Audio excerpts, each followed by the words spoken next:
Wow. Wow. Good afternoon, Birmingham. Welcome to the thinking man and thinking woman's alternative to Glastonbury. Are we having fun? Good. Because I tell you what, unlike all the other stuffed shirts, we are real people. We believe in ourselves. We believe in our country. We believe in our future.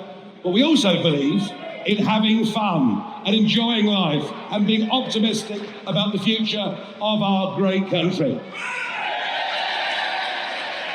Now,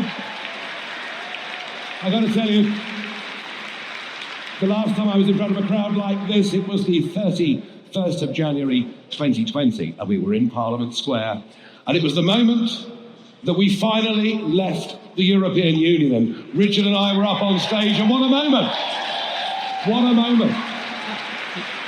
It was something that I'd campaigned for over a quarter of a century, and it was simply because I believed for all that time that the best people to govern Britain were the British people themselves. That's what it was all about. Anyway, it was my honour to do the countdown. 10, 9, 8, 7, 6, 5, 4, 3, 2, 1, boom. And of course, the fireworks, which we always have. And we're out. And I thought, well, I've achieved my life's goal. We've got back the self-governance of our nation, and it's time for me to walk away. It's time for me to walk away from active politics, having done it for a quarter of a century, including, of course, 20 years in the European Parliament. An experience which I enjoyed a lot more than they did, let me tell you.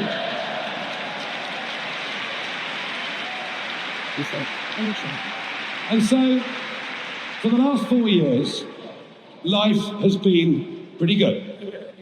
I've been able to help get GB News off the ground and do 4 shows a week, which I've loved.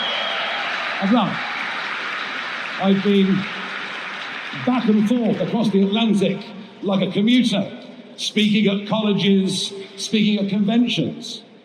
All 4 of my children are now grown up.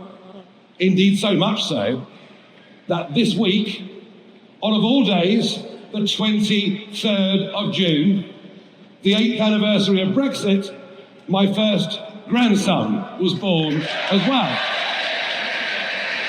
So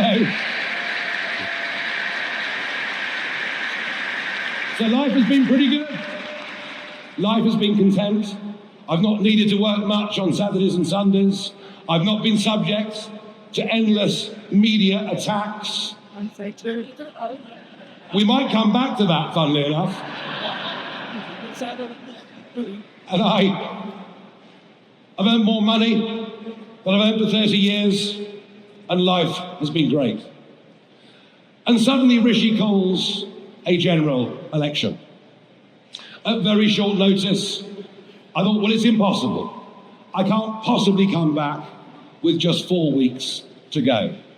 But I began to realise, as I travelled around the country, that I simply could not stand aside when the choice, or lack of choice, is between slippery Sunak,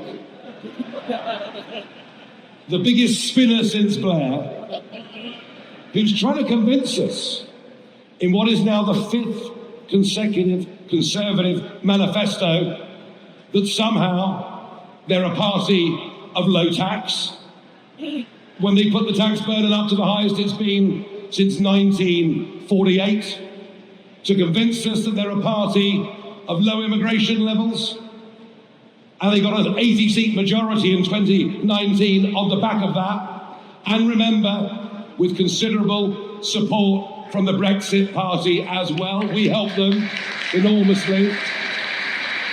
But I couldn't stand aside and be lied to for the 5th manifesto in a row, when under Rishi Sunak's premiership, We've let in 2.5 million people in the last 2 years alone. Think about it.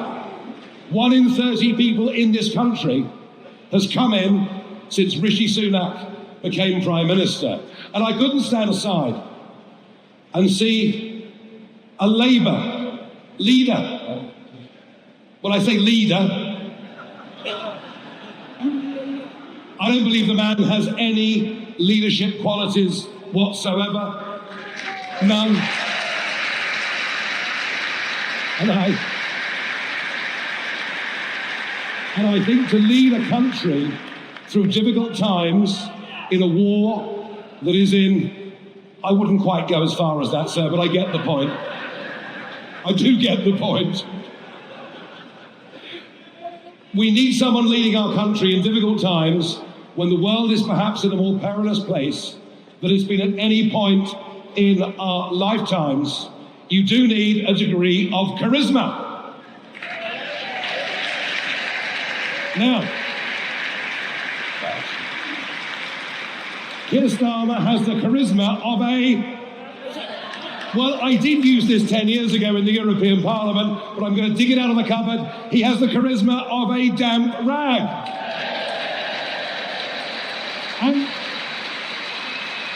And what does he stand for? What does he stand for? He can't even define what a woman is. He flips and flops and changes his mind. So I couldn't stand aside. I couldn't stand aside with a country that's in economic decline. And think about this. GDP per capita has fallen for the last 6 consecutive quarters. People are getting poorer. And I couldn't stand aside in a country that is in genuine societal decline. Safety, people fearful of going out at night, people scared to even go out to their local pub, knives being carried wholesale by young people in our country. So we are, I've no doubt, in societal decline. And I couldn't stand aside in a country that is in cultural decline. And I must say, I thought young Zia spoke absolutely magnificently. Magnificently. A country that has forgotten what it is. A country that's forgotten where we come from. A country that doesn't seem to value our culture, our inheritance, and what we wish to pass on to our children. So I felt I couldn't stand aside with all of these things going on. And exactly 4 weeks ago, almost to the minute, I made a decision. And that decision was I was going to come out of retirement and come back to lead you.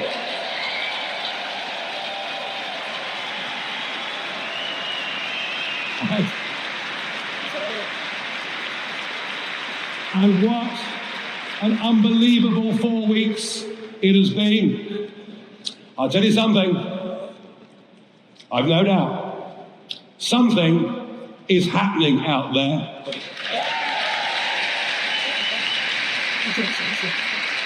Something remarkable is happening out there, and I'm seeing it across all ages.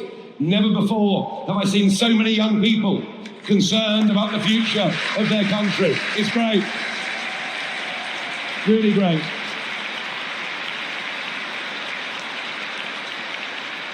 And this awakening crosses all classes, all ages, all races. Something remarkable is happening out there, and we're going up in the polls or down according to some. It all depends which methodology they use. But I know we're doing very well. Do you know how? Because when you threaten the establishment, they don't exactly come out with a tray of gin and tonics now, do they? And I think the establishment itself know that the Conservatives deserve to lose this election, but that Labour don't deserve to win it.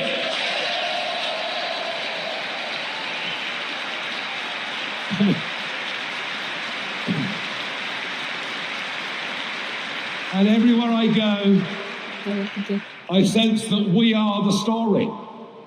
We're what people are talking about. At the breakfast table, at work, at the pub, at the bingo hall, wherever people go, we are the story. Already many millions already have said that they absolutely are going to vote for us. But there are many millions more who have simply not made up their minds, and they could come to us over the course of the next 4 days. And the establishment don't want us. You see, they're very happy for Keir to take over from Rishi, because it's not actually a change of government, it's a change of middle management. And the idea that Labour represent change is for the birds. It's going to be more of the same, just perhaps a little bit less competent than the Conservatives, if you can even believe that is possible.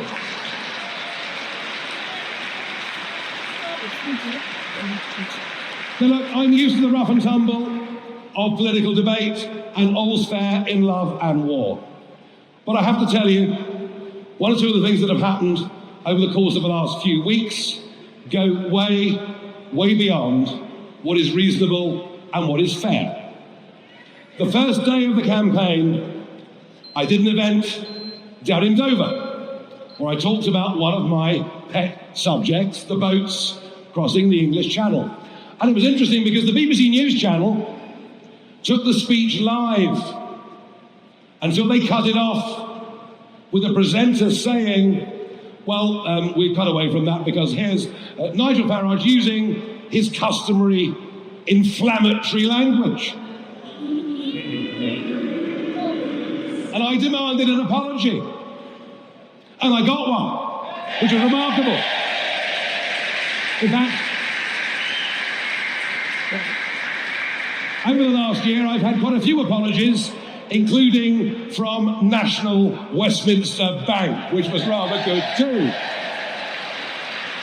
You see, I'm not afraid of standing up and fighting for what I believe in, whatever names they call me. But ever since that moment, the BBC have been a political actor in this general election campaign.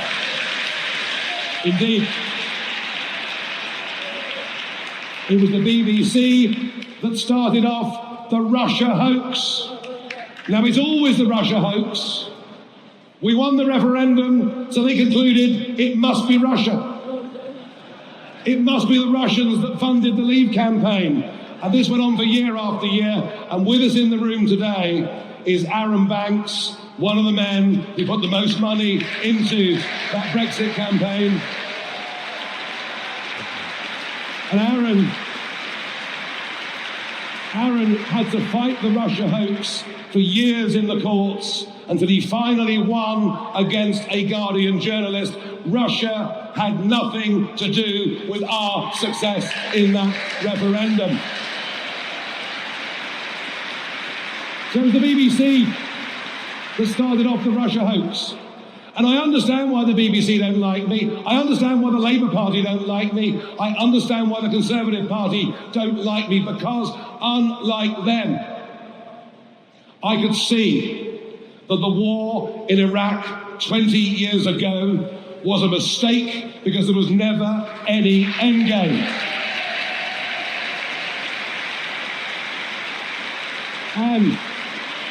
And unlike them, the war that David Cameron launched in 2012 against Libya, I railed against again and again and again, but of course, it was supported by the Conservative Party, supported by the Labour Party, and what happened?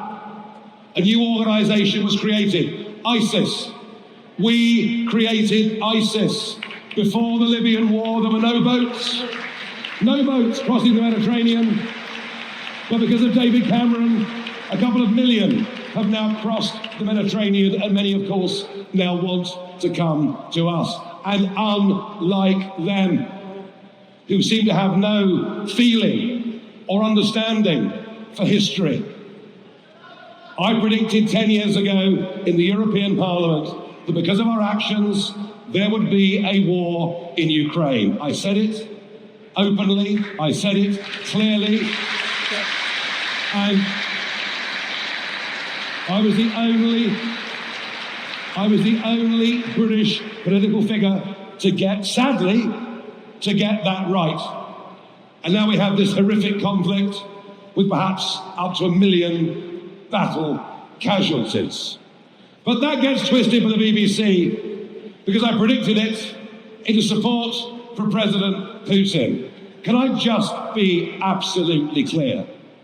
I think what Putin has turned Russia into was a post-communist country with the wall coming down, with the hope of a democratic future, and he's turned it into a brutal dictatorship in which his enemies go to prison and die,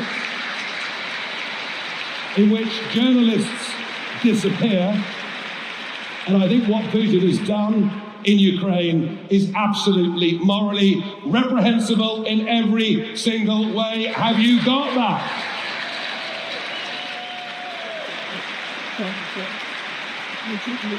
But the final straw for me with the BBC took place last Friday here in Birmingham.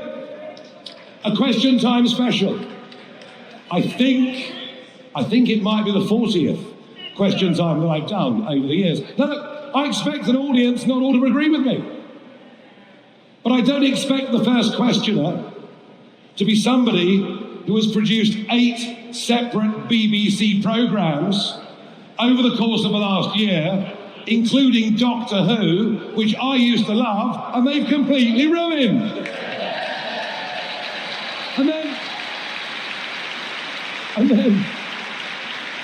And then the third questioner, a pro-Palestinian known activist. Does anyone think that group of people were representative of the great British public in any way at all?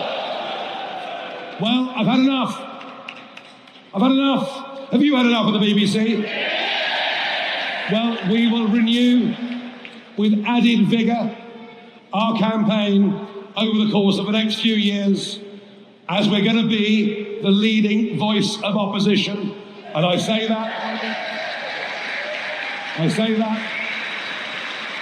because the Conservative Party will be in opposition, but they won't be the opposition because they disagree with each other on virtually everything. Think about it. The last 4 years, all we've had are internal Tory wars.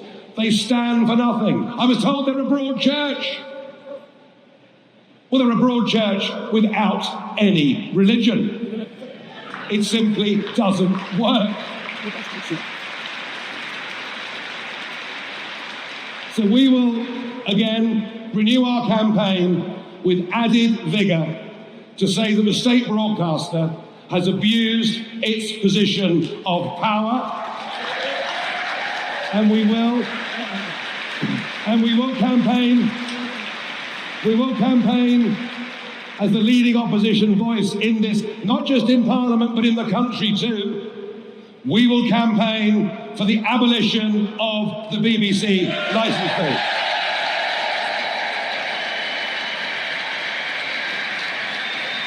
That's popular.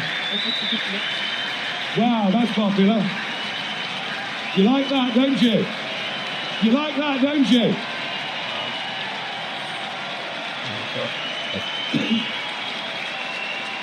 And then we have Channel 4.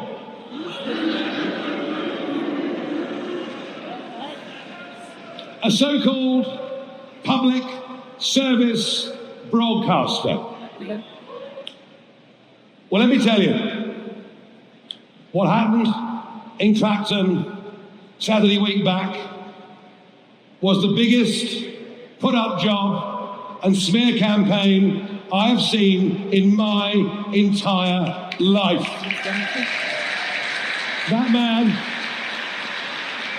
That man is a professional actor who has worked for Channel 4 in the past. Funny that, isn't it? He's very, very poshly spoken, but he does what he calls rough talking and makes pretty abusive TikTok videos, etc. From the minute he turned up in that Clacton office, he was using the most extraordinary Cockney accent I've ever heard. He core blimey gum, quite right. Quite right. Cockles and muscles, alive, and all of it. But, yeah, he could have been from the fish market, but he wasn't. And interestingly, he did spend some time talking to two people in the office who both, it turned out, were undercover Channel 4 reporters. He seemed to know them. So from the moment he walked in, the whole thing was an act. And he tried to get reform canvassers to say rude and abusive things. And when they wouldn't do it, he did it himself. And when I saw the video, initially I was horrified until I realised he'd gone completely over the top with the idea that every mosque should be turned into a Wetherspoon. And the next morning when confronted, he of course denied that he was a journalist, then he accepted it. But that, of course, has been used as the biggest smear against us. The racist campaigner for our party. Now look, Reform is a new organisation. It's a start-up. And there were requests put out for candidates to stand. And have we had a few bad apples? We have. Although, to my knowledge, nobody involved in an organised betting ring is standing for us, which is something.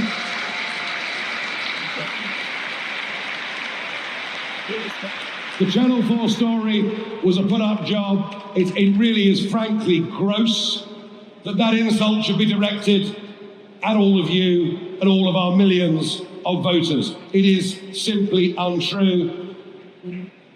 But I have to say, the bad apples are gone. We'll never have them back. And Channel 4, listen to this. YouGov polling published this morning. Reform UK is now polling higher with British ethnic minorities than the Liberal Democrats.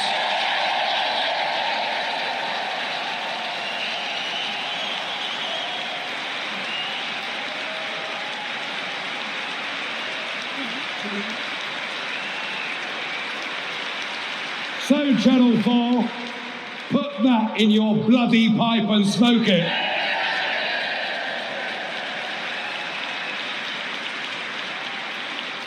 But the attempt to stop us goes on.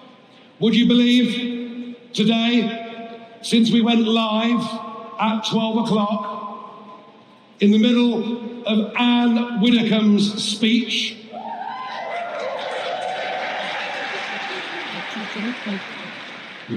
our live stream on TikTok was suspended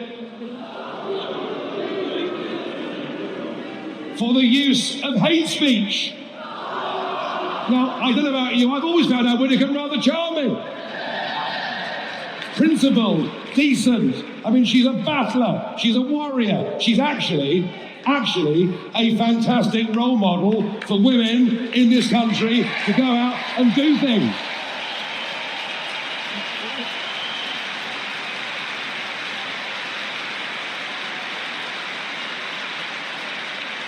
So it's been tough. The last few days have been tough. I've wondered, am I really doing this all again? Well, I am. And I'm not downhearted. Are you downhearted? And we're doing much better out there than anybody in the media, in politics, even dares to imagine in their worst nightmares. We are doing well. We're doing well.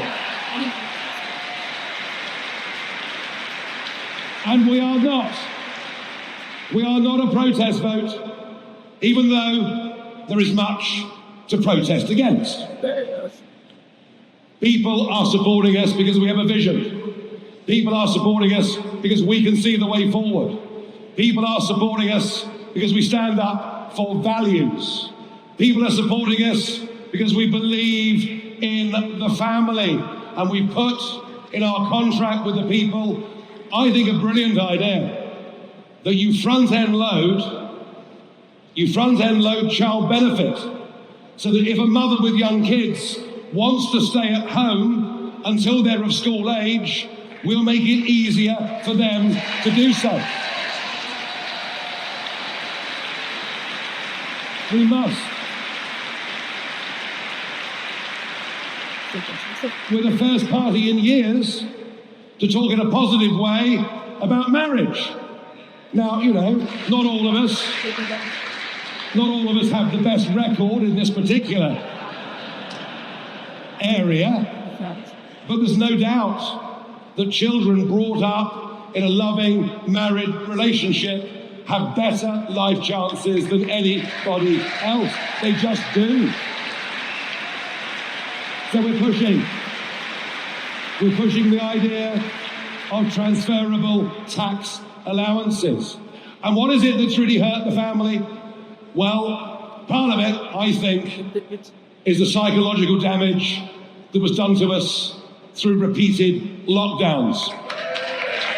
And there is no conversation about lockdowns, no conversation about mask mandates, no conversation about the fact they even wanted to vaccinate our young kids.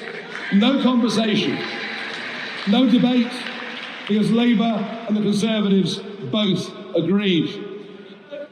The cost of living also has impacted every family in this country. Runaway inflation, which happened chiefly because we've been living way beyond our means, and because the Bank of England is led by the utterly useless Andrew Bailey. Utterly useless.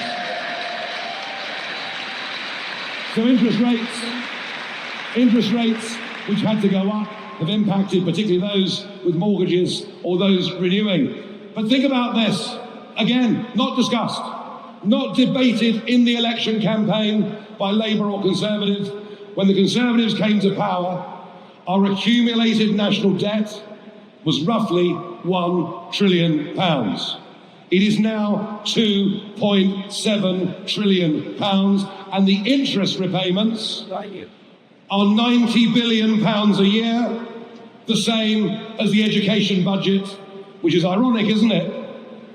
Because they're the ones who actually, when they get older, are going to face paying all of this off. We're being frank with people. We've been badly let down. But one of the biggest costs for families is energy. Whether it's filling up your car because you live in a rural area and can't survive without it. But it's the electricity bill, isn't it? It's the gas bill. It's all of these things. And what have we done? We've pursued aggressive net zero policies which have deindustrialized Britain, sent our manufacturing off to India and China and elsewhere, whilst loading the costs of subsidy onto the electricity bills of ordinary families.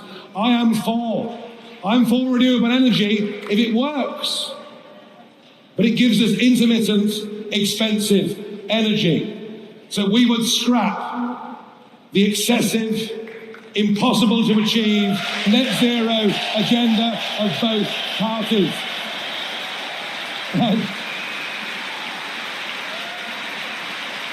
And for those worried about carbon dioxide, for those worried about that, well, we'll go for small, modular nuclear reactors as a source of continuous energy without any carbon output. So we're thinking a lot about families and the cost of living. We also believe that community matters. And that is why the mass immigration policies begun by Tony Blair and now accelerated by the Conservatives have led us in many of our towns and cities now to have completely divided communities where one group of people don't even talk to the other group of people. This is just plain wrong. Plain wrong. And it's into that that we saw the horrific, shocking scenes after the recent local elections of sectarian voting in England. In England, sectarian voting happening, and by the way, a new form of politics in which women are completely excluded. Did you see Angela Rayner? Did you see Angela Rayner sitting there begging for the Muslim vote in her constituency? Not a single woman to be seen. But one of the most damaging things that is going on is what is happening in our schools, in our universities. A willful attempt to poison the minds of our young people to believe that we are somehow uniquely bad in terms of our history, when in fact, completely the opposite is true. Completely opposite. Critical race theory, which tells an 8-year-old white boy that he's an oppressor and an 8-year-old black boy that he's a victim. This is a disaster. This won't bring us together. It'll drive us apart. It's terrible. I made this point to Trevor Phillips this morning, and he was dumbstruck for about 10 seconds because everyone's bought in to the diversity and inclusion agenda.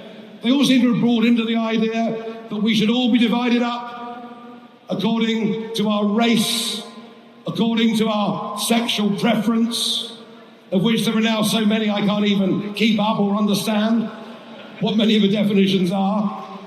Our view is different. Our view in Reform is we don't care what race you are. We don't care what your sexuality is. We're not interested. We don't want to live. We don't want to live in a country that is divided up. We want to live in a country where everybody, regardless of who they are equal before the law.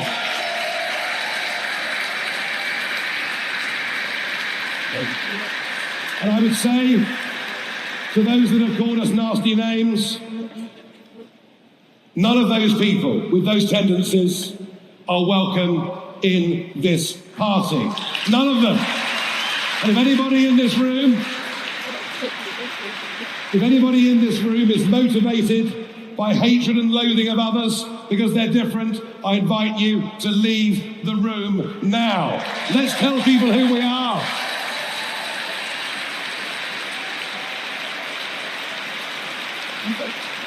But above all, we believe in country. And you can't be a country unless you control your borders. It's vital, it's essential. Now, I went out 4 years ago into the English Channel and I filmed the dinghies coming across. I challenged mainstream media. I said, why are you not covering this story? And I predicted that huge numbers of people would come. Well, now it is 4,000 boats later. It is 128,000 people, and 91% of them are male, and nearly all young male. And they're coming into this country from war zones in which they've been involved. They're coming into this country from areas that are dominated by gang culture. They're coming into this country from areas that are rife with terrorism. And you know what they do? They destroy their identity documents when they get to a 12-mile line. I have filmed them throwing their iPhones into the sea. But it's okay, because you pay for a new iPhone as soon as they arrive. And you pay for the 4-star hotel. And they get free medical care. They get free dental care. Who's got an NHS dentist here? But it isn't just the unfairness of it. It isn't just the fact that it's so wrong that British people ultimately get pushed to the back of the social housing queue. It isn't just that. It's far worse than that. This is a national security emergency, no less. And I was amazed that Keir Starmer the other night used that phrase for the first time. But one of the reasons that Rishi called this election early is his promise that the planes would go to Rwanda in July was never, ever going to happen. Never going to happen. And for Keir Starmer, well, on his 6 election priorities, he doesn't mention once legal or illegal immigration, and so this crisis is set to continue. But it's a bit rich. It's a bit rich for the Conservatives to say to Labour, it'll be even worse under you. How much worse can it get than it is right now? We know we will never solve this problem all the while we have an interfering foreign court in Strasbourg. We will campaign to leave the European Court of Human Rights.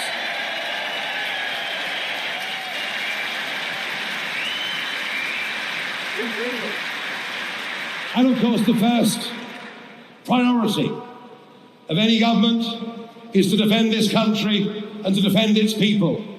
And we're living, as I mentioned earlier, in a much more dangerous world than any of us have seen in our lifetimes. So what have 14 years done to our services? The Navy and Marines, down by 15%. The Royal Air Force, down by 27%. The British Army, down by 30%. And we pretend we're spending 2% of GDP on defence by adding in all sorts of other budgets. And this isn't a case of whether we go up to 2.5% by 2030 or 2029. We need massively increased defence spending and rebuilding our armed forces, and it needs to start right away. And we must recognise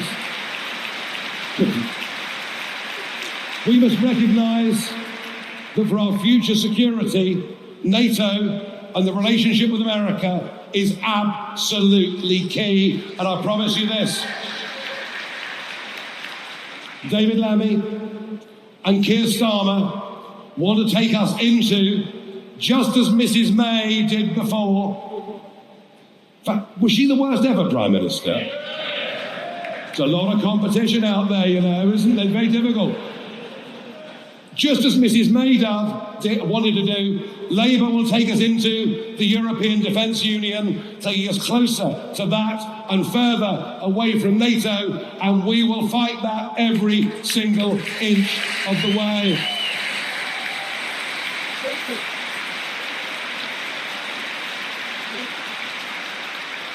Many of these things are not even being discussed in this general election. In fact, the 2 big debates that I was part of with panels, I saw Penny Mordaunt up against Angela Rayner. And it turned into sort of a cat fight.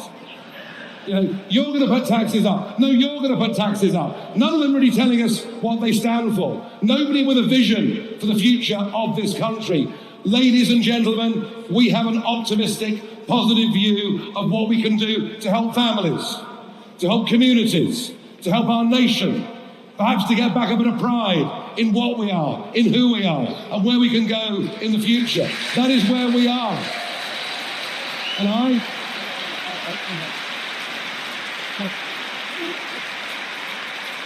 I know that under our electoral system, things are tough. We're likely to get fewer seats than the number of votes should deserve. But get seats next Thursday, we will, believe it, it is going to happen.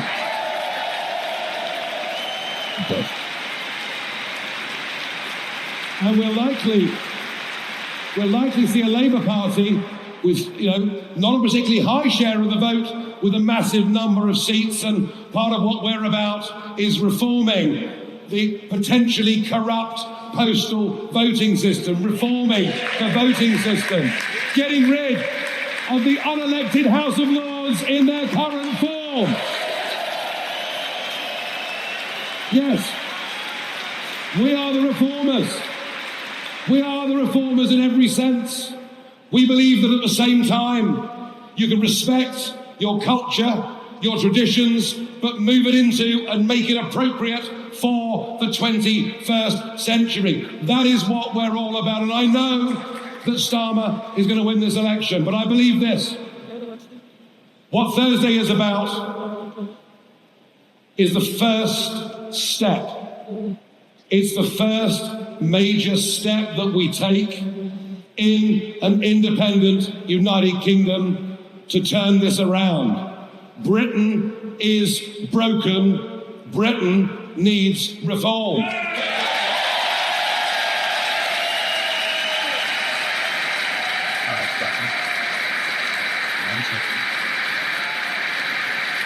And so,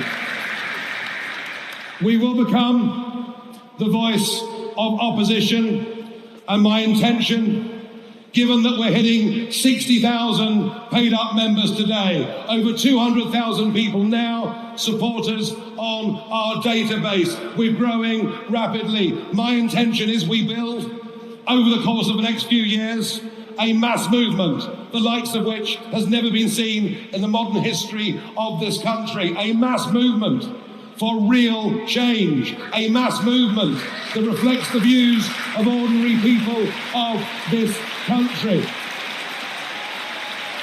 And I believe that we can do this. Do you believe that we can do this? Are you with us on the journey for the next 4 days? Are you with us on the journey for the next 5 years? Are we going to change British political history? But if you're with me and support us and our candidates and our goals and are as unashamedly patriotic as everybody else on this platform, please stand up so that I can thank you. Thank you very, very much indeed. Thank you for being here today.